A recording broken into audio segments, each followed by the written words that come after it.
Hello and welcome to the Wake Up Call podcast. Today we're speaking with Mr. Richard Winger about ballot access laws, the 2016 presidential election, the role of third parties in 2016, and a potential Trump or anti-Trump independent or third-party bid. Mr. Winger is the leading expert on ballot access laws, the publisher and editor of Ballot Access News, and a member of the editorial board of the Election Law Journal. His work has appeared in the Wall Street Journal, the American Review of Politics, and numerous other publications. And he has appeared on ABC, NBC, and CNN, and numerous other television and radio networks. You can follow his work at ballot-access.org. For more information, please see the show notes page for this episode at wakeupcallpodcast.com/ballot-access. Richard, welcome to the show. I'm happy to be here. Thank you. So first, let's get into a little explanation about what exactly are ballot access laws and how did they originally come to exist? Well, that's a good opening question. Before 1889, there were no government-printed ballots in the United States, which was quite a free system. Any voter was free to prepare his own ballot, and I could say his or her, but it was mostly his back then. And that was a lot of work, so most voters preferred to just pick up a party from their favorite party. And if they used the party-printed ballot, they could scratch off names they didn't like and write in other people. So that was a free system because there was no way the government could prevent anybody from running for office. There was no such thing as a filing fee or a declaration of candidacy or a petition to get on the ballot. We had a completely free system, and yet we still had an orderly system. We basically had a two-party system in the 18th and 19th centuries also, but it was a lot freer, and there was certainly no such thing back then as deadlines to keep people from entering the race late. The government started printing the ballots, so then it needed to know, well, which candidate should we print on there? So, of course, they had to have ballot access laws. And at the beginning, they were very lenient. In over half the states, a new party could get on the ballot just by asking. They'd say, well, we had a convention, we nominated these candidates, here they are, please put them on the ballot. And they would. There was no such thing as a petition. But over the years, the Democratic and Republican state legislators realized they could tinker with the ballot access laws and keep their competition out. And in a lot of states, that happened. And in this country, it's very sad. We have really the most restrictive ballot access laws of almost any democracy in the world. Really, the only countries that have elections and are worse than us are Russia and Iran. So what do the ballot access laws look like right now in 2016? And what are some of the processes by which third-party and independent candidates can overcome these laws and still get on the ballot? Well, they just vary tremendously. It's just amazing when you see the variation. Some states are still very lenient. Florida lets any party in the ballot just by submitting a list of party officers and a copy of the party bylaws and a promise to file campaign finance reports. And that's amazing because Florida is the third most populous state. And yet they get along just fine with no mandatory petitions. But on the other hand, you have states like North Carolina, which requires a new party to submit 89,000 valid signatures by May.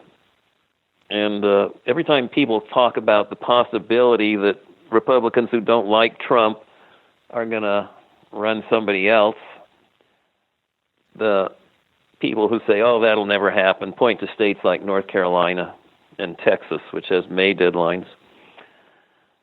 So you mentioned in the introduction the possibility that there might be some Republican Party figure who runs independently because of the Republicans who don't like Trump. And you mentioned the reverse possibility that if Trump doesn't get the nomination, he might run outside the major parties. But the severe states kind of put a crimp in those candidacies. Yeah, and I want to follow up on the Trump or anti-Trump independent and third-party possibilities in a moment. But first, let's look at more traditional third-party campaigns. How much does it usually cost from a financial standpoint and a resource standpoint for a third-party campaign to get on the ballot in all 50 states and D.C.? And what does the ballot access look like right now for 2016 for the Libertarian Party, the Green Party, the Constitution Party, and some of these more traditional third-party campaigns? Well, it's a lot rougher on a new third party, to get on the ballot. You mentioned the three leading nationally organized minor parties, and they're already on the ballot in a lot of states. So right now, the Libertarian Party's in the best shape. It's on in 31 states and almost finished in the 32nd. The Green Party's on in 21, and the Constitution Party's on in 17. For a brand new party, even if they use the easiest method in each state to get on the ballot, which is every state has to have procedures either for independent candidates or new parties, and a new party is free to use the independent petition procedures if they're easier.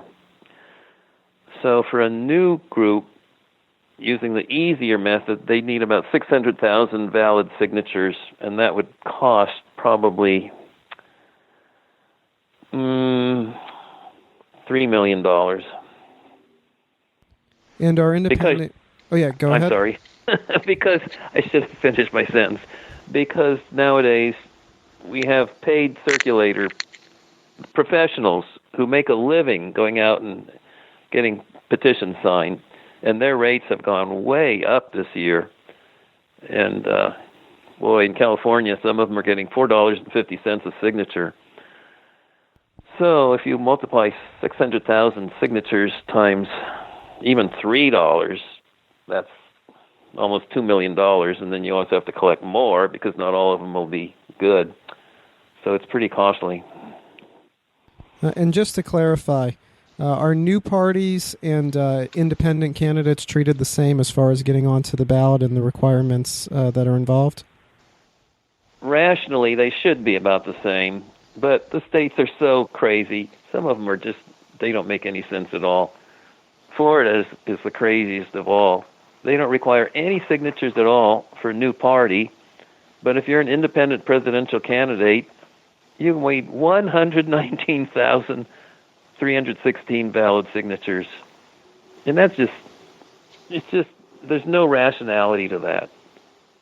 The ostensible purpose of these ballot access hurdles is to keep the ballot from being too crowded. So a new party could theoretically have a big impact on the ballot. It could add a lot of candidates, one nominee for each office. But a single independent presidential candidate, that only adds one name to the ballot. So what logic is there in requiring an independent to get 119,000 signatures when a new party doesn't need any signatures? Why do you think that is? Do you think that was just put there simply to restrict anyone other than the two nominated Republican and Democratic nominees from being on the presidential ballot? The answer is more mundane than that. The people that write these laws just don't do a very good job. They just don't think. They make mistakes. Texas is another crazy example. A whole new party needs 47,000 signatures, and an independent presidential candidate needs 79,000. Furthermore, an independent presidential candidate has to turn in his signatures, his or her, May 9th, but a new party doesn't need to turn them in until May 23rd. And then if you're an independent running for anything else, you don't have to turn them in until the end of June. Now, nobody sat down and thought, oh, that's a good way to do it.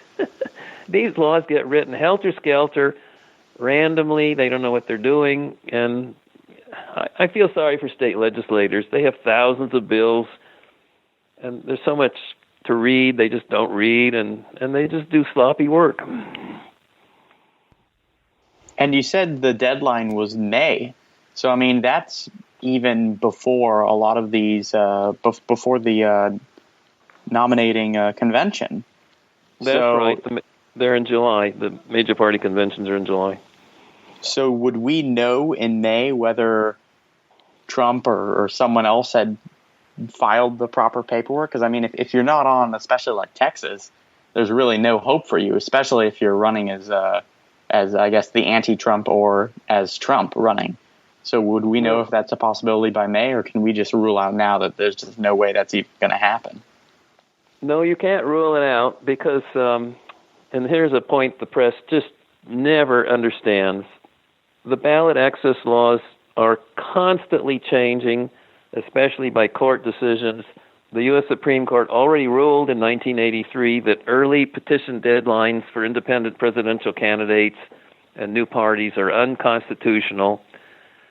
And we've had 5 states where the lower courts throughout June said that's too early.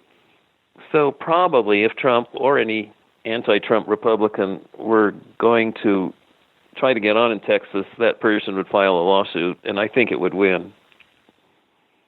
So what advantages do established and existing third parties have over new parties, and how much does it cost a Libertarian or Green Party candidate for president to get on all the ballots? Well, the Libertarians have a head start over the Greens, but even for the Libertarian Party to get its remaining 19 states is probably going to cost, I haven't really stopped to figure it out, but potentially $400,000. And the Greens would have to spend even more because they aren't on the ballot in as many states now. But the Greens have a little advantage here. Jill Stein, the leading candidate for the Green Party nomination, has just been told by the Federal Election Commission that she's entitled to primary season matching funds, and it's legal for her to use that money to get the Green Party on the ballot. So she's just got a check for $100,000, and she'll get some more quite soon from the government. One thing that's kind of related to this issue are sore loser laws. So what are sore loser laws, and why do they exist? Well, sore loser laws are laws that the Democratic and Republican state legislators passed because they don't like people running against them, and the fewer people that run against them, the better as far as they're concerned. So it just dawned on them that they could outlaw the idea that somebody who runs against them in a major party primary, the sore loser laws say such a person cannot then run as an independent in the general election. But the sore loser laws have generally been interpreted not to apply to presidential primaries because they don't make sense. Primaries for other office determine a party's nominee, but presidential primaries never determine any party's presidential nominee. Instead, the Democratic and Republican national conventions pick the presidential nominees. So essentially what a presidential primary is an election to determine who should be the delegates to the national convention. So when they try and apply the sore loser laws to president, it just doesn't work. And there's only 3 states where there's no precedent that the sore loser laws don't apply to presidential primaries. So with the John Anderson campaign in 1980, and I guess with Gary Johnson to a lesser degree in 2012, and if Donald Trump runs as an independent, we would have this again. You have a candidate who ran in the Republican primary, dropped out, and then ran as an independent or third-party candidate. What was the status of those sore loser laws in the John Anderson and Gary Johnson cases, and what might it be in the Trump case? Would those just be overturned? Would there be lawsuits filed that would overturn them? What would happen? Well, John Anderson ran in 20 Republican presidential primaries in 1980, and on April 24th, 1980, he gave up his race for the Republican nomination, and he said he'd be an independent. And he got on the ballot in November as an independent or a minor party candidate in all 50 states. So back in 1980, not a single state applied its sore loser law to keep John Anderson from running. And he's not the only one that's done it. There's been 13 people who ran in major party presidential primaries and then ran outside the major parties in November. And no state ever kept somebody like that off its November ballot on the basis of a sore loser law until 2012, when Michigan said Gary Johnson could not be on the November ballot as the Libertarian because he had run in the Republican presidential primary early in 2012. And that was really unfair because John Anderson had been a minor party candidate in Michigan in 1980. His party was called the Anderson Coalition Party, and he didn't get kept off, and the law hadn't changed. So for Michigan to do that was just unethical. However, even Michigan said in 2012, it told Gary Johnson there was no law against a sore loser in a presidential primary being an independent. So they said you can be an independent, but Gary Johnson didn't want to spend the money for a big old independent petition. So Michigan was one of two states where he didn't get on the ballot. So do you think... Yes, if Trump gets into this, there will be lawsuits probably. There's many arguments about this that we haven't mentioned yet, but I don't want to interrupt you, so go ahead and go ahead, please mention those. Well, okay, here's an argument. In 1995, the U.S. Supreme Court said states cannot add to the qualifications to run for federal office. That was called U.S. Term Limits versus Thornton. And what it did was it ruled that the Constitution sets out the requirements to run for president and Congress. You know, age, citizenship, residency. And the Supreme Court said the states cannot add to those. And that's why all the state term limits laws applying to Congress were unconstitutional. So it seems to me that Trump, if he needed to, could argue that the term limits decision from 1995 means that the states can't enforce sore loser laws against him. And then there's one more thing he could do if he had to. If he loses these court cases, he could run his son, Donald Trump Jr., for president, put him on the November ballot, and then he would be free, he and his son both, to tell the public, don't worry, vote for Donald Trump Jr. His candidates for presidential elector are really going to vote for me, Donald Trump Sr., in the Electoral College in December. Ah, that's actually pretty interesting. I have not heard that before. Yeah, it's a little bit analogous to what George Wallace did in 1966. He had been governor before 66, and he was barred from running for re-election by term limits. So he had his wife, Lurleen Wallace, run for governor, and she was elected. That's not a very good analogy, but it's sort of a spiritual analogy. In other words, there's tricky ways to get around some laws by having your very close relative get involved. Well, and didn't we see in 2012 at least attempts by Gary Johnson's campaign to get around the Michigan issues by running someone else named Gary Johnson? That's a very good question. Yes, the former treasurer of the Libertarian Party, by coincidence, was also named Gary Johnson. So first Michigan said, okay, Governor Gary Johnson, you can't be on the ballot.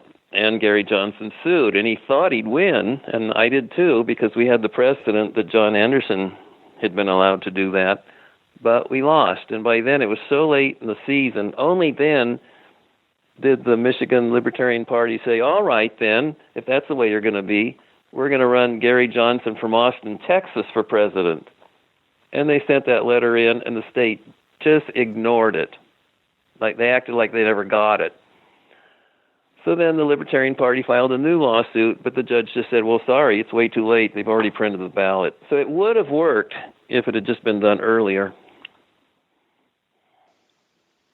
I mean, that sort of stuff's kind of funny. It's like something you'd read from a book. But another thing that we see with kind of ability to see who's running is the elections. And there's lots of rules. Sorry, not the elections, the debates. Sorry. And there's lots of rules on, who can be in the debate, and they're very arbitrary. So why are these rules so arbitrary for who will and won't be on the debates? And do you think if someone ran as an anti-Trump or Trump third-party candidate, would they be able to get on the debate stage? That's really hard to predict. There's 2 strong lawsuits pending against the rule that says you can't be in the general election debates unless you're at 15% in the polls. And they're both in federal court in Washington, D.C. They're moving along kind of slowly, but I think they will get decisions by the July or August. And they may win. And in that case, the Commission on Presidential Debates would have to be a little more open to who they invite into those debates. There's so many arguments against the 15% rule. First of all, the pollsters themselves are starting to say, we can't do a precise job anymore. And there's a lot of evidence that that's true. There's too many people that don't answer the phone. They only have cell phones. And the polling companies just can't do the kind of job they used to do. Yeah, and there's also, I'm sorry. Oh, sorry, no. Finish what you were saying. Also, we have the example this year, which everybody knows who pays any attention to politics at all, that we've had primary season debates with 8, 9, 10, 11 Republicans on the stage. And, they were okay. I mean, first of all, they got huge viewerships, and I think the viewers all got a good, clear impression of all the candidates in those debates, despite the very large number of people that were in them. Now, for the general election, this is true. All through U.S. history, there's never been more than 7 general election presidential candidates who were theoretically able to win. And in 2012, there were only 4. There was Gary Johnson, Jill Stein of the Green Party, and, of course, Romney and Obama. So how can anybody say that 4 is too many, or 5, when we have the example of all these much more crowded primary season debates? Even the Democrats had a 5-candidate debate at the beginning, remember?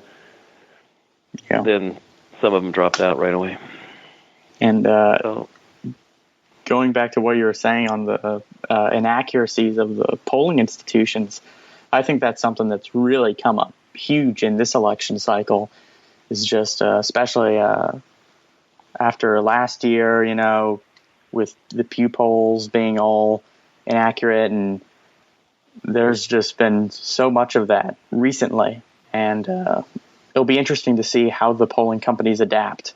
I think they'll probably continue doing what they're doing, but it'll be interesting to see how they adapt to kind of the internet era to perhaps get better results.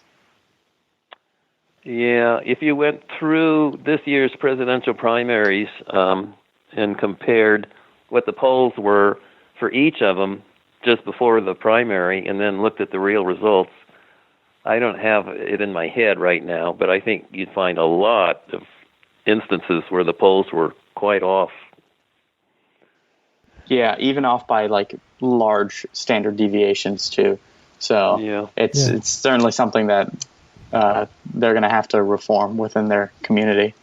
Just look at Michigan on the Democratic side. Every single poll from the beginning of the cycle until the Michigan primary had Clinton at least 10 points ahead of Sanders, in many cases 20 or 30 points ahead, and he won. Yeah, I'm glad you have that sort of detail in your head. I don't. But let me ask you about the ability of a third party or independent candidate to get on the ballot in all 50 states and D.C. We talked about this some, but how often does it happen? How many instances have there been where third party and independent candidates are successful in getting on all the ballots? Well, George Wallace in 1968 got on in all 50 states, and then nobody did it until 1980 when John Anderson did it, and also Ed Clark, the Libertarian nominee that year. They both did it. And then in 1988, Lenora Fulani did it, and she was the presidential nominee of the New Alliance Party. And I love to remind people about Lenora Fulani, because most people will say they never even heard of her. But she had a very good organization. The New Alliance Party, it doesn't exist anymore, but they were really good petitioners, and they went out and did it. And then in 1992, Ross Perot got on in all 50, and so did Andre Maru, the Libertarian, that year. Then in 1996, Harry Brown did it, and so did Ross Perot do it again. And then in 2000, we had two candidates who fell just one state short. Harry Brown was the Libertarian again. He would have been on the ballot in all 50 states, except the Arizona Libertarian Party was mad at the National Party, so they wouldn't put him on the ballot. They put another Libertarian on there. And Michigan, bad old Michigan, is the one state that kept Pat Buchanan off the ballot. He was the Reform Party nominee that year. And then, let's see, what's the next year? Let's see. I guess the next year where anyone did it was, nobody's done it since then. Ralph Nader was on in only 43 in 2000. He did better in 2008. He got on in 45. And in 2012, Gary Johnson got on in 48. Well, and isn't it Oklahoma a lot of the time that stands in the way? Yes, Oklahoma's kept important minor party and independent presidential candidates off the ballot more times in its history than any other state. They even kept Teddy Roosevelt off in 1912. They're the only state that did that. They're one of only 5 states that kept Norman Thomas, the socialist, off in his best year, 1932. They're the only southern state that kept Strom Thurmond off in 1948 when he was the States' Rights Party candidate. Plus, they were one of 3 states that wouldn't let Henry Wallace, a former vice president who was the Progressive Party nominee, get on.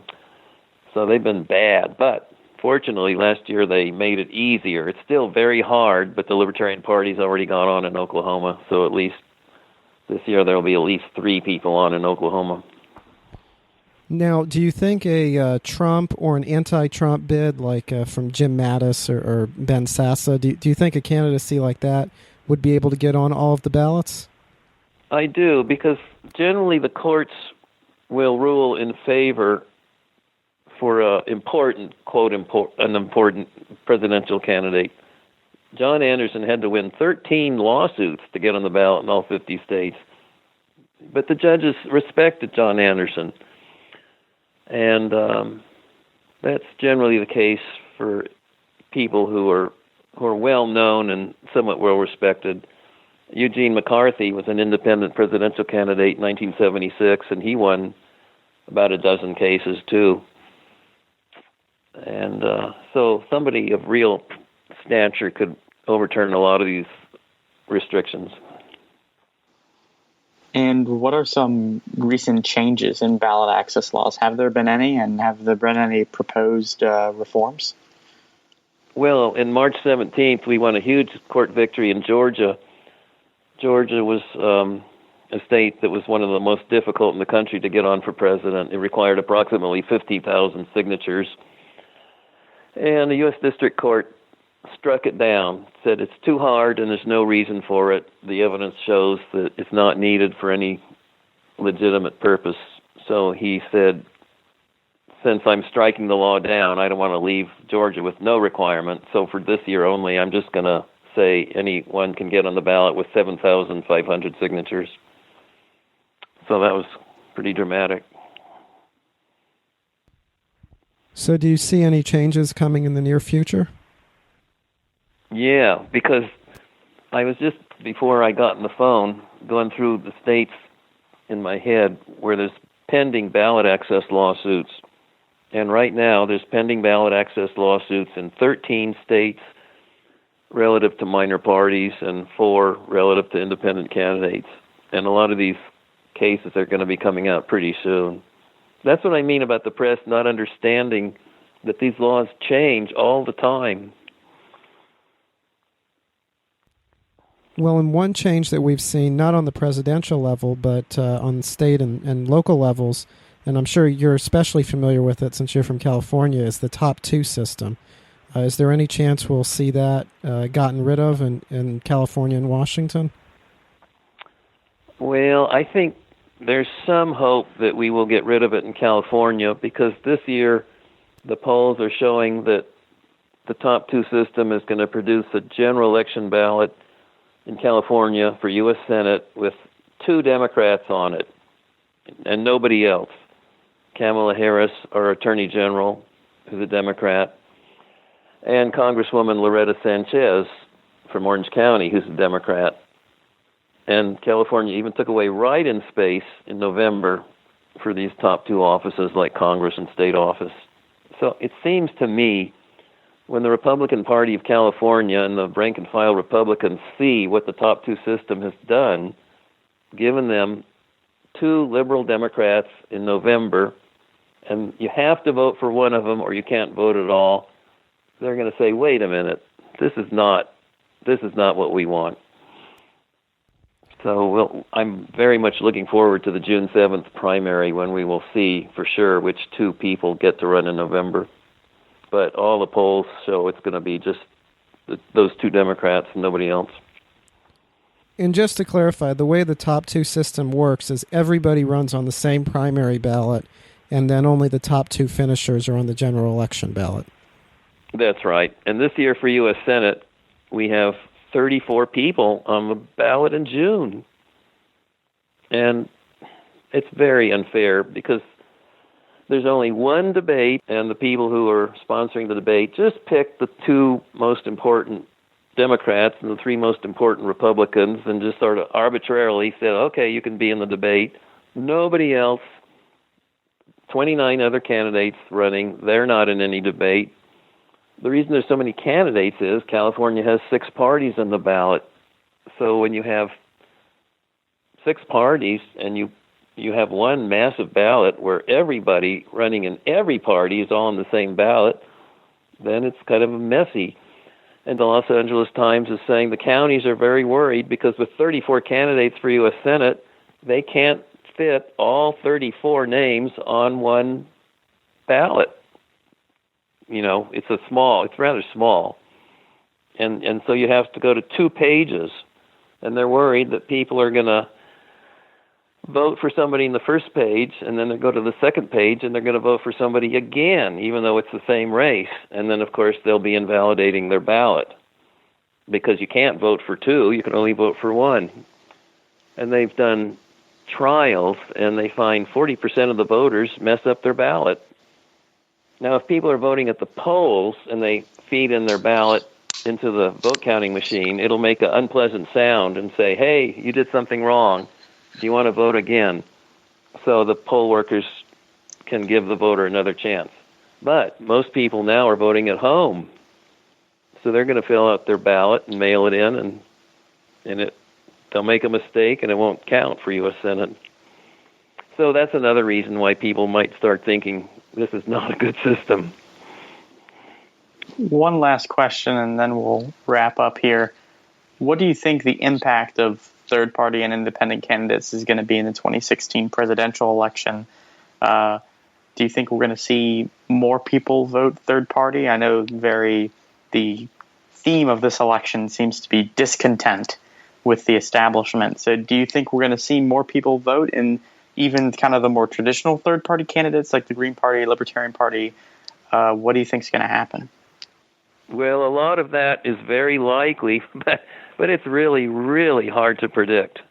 I mean, I'm 72, and I have never in my life seen such an unpredictable election as this one. And I think what you propose is likely, but boy, it's rough to predict, and I don't feel like predicting. Well, very good. Do you have anything you recommend our listeners read if they're interested in learning more about this subject? And how can everybody follow your work? Ballot Access News is a monthly print publication. It's 31 years old, and anybody can read back issues on my webpage, which is just Google Ballot Access News. And if you like it, I'd love it if people would subscribe. It's only $16 a year for 12 issues, and there's a form on the webpage. Well, excellent. And I want to remind everybody that the show notes page for this episode is wakeupcallpodcast.com/ballot-access. And we will link, of course, to Ballot Access News there. And we'll link to the subscription form on your webpage. So wakeupcallpodcast.com/ballot-access is the place to go for this episode.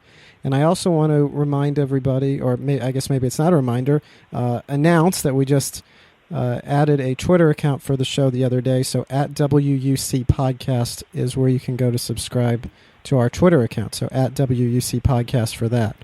And on that note, Richard, I want to thank you for joining us and for helping to clarify some of the ballot access issues and potential ballot access issues for this election. And we'll see what happens. But if there are more developments that are unusual in this realm, then we may be speaking to you again sometime soon. And we definitely would enjoy that. So thank you very much. Well, thank you very much. I really appreciate people like you doing this to help get the word out. Thank you. All right, well, Thank you. Thank you for listening to this episode of the Wake Up Call podcast. If you would like to listen to more episodes, please subscribe, rate, and review the show on iTunes or subscribe on Stitcher. And check out our website at wakeupcallpodcast.com. There you will find show notes pages and comment sections dedicated to the show. You can also email us at contact@wakeupcallpodcast.com if you're interested in being interviewed for the show or have any other suggestions. Thank you.